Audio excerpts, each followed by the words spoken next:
Hello guys! Gusto ko lang i-share sa inyo yung mga napansin ko sa mga baguhan pa na mga sisis. So ito yung tip ko sa inyo. Pag kayo ay content creator, kailangan meron kayong sariling content. Okay? Lagyan nyo din yung content ninyo ng content. Okay? Ibig sabihin yung quality content.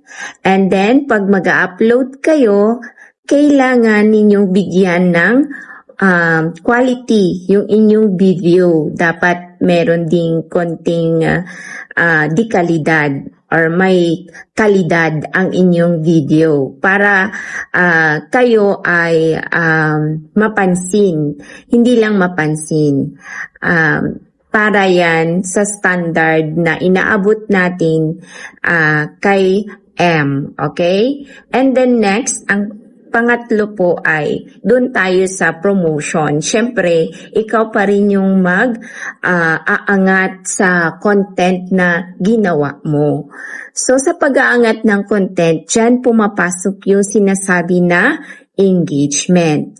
Dapat marunong kayo makipagkaibigan. Sa pakikipagkaibigan, lahat na dumadaan sa wall ninyo, mag-iwan kayo ng bakas. Huwag kayong mamili kung saan kayo mag-iiwan ng bakas. Bakasan ninyo lahat at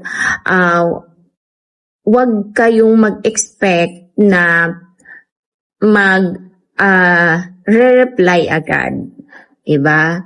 Kailangan natin maghintay kasi nga mga content creator yan lahat. So may sarili-sarili din tayong mga ginagawa o nakikipagkaibigan din sila. So yung pag-iiwan natin ng bakas, yan yung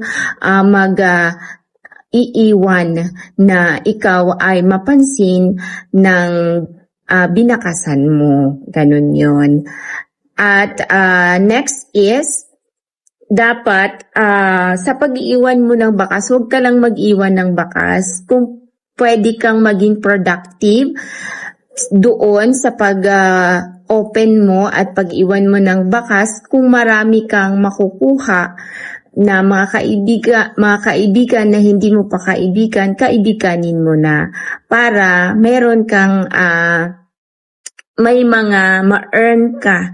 ma-earn ka na darating in the future kasi magre-reply yan sila sa iyo.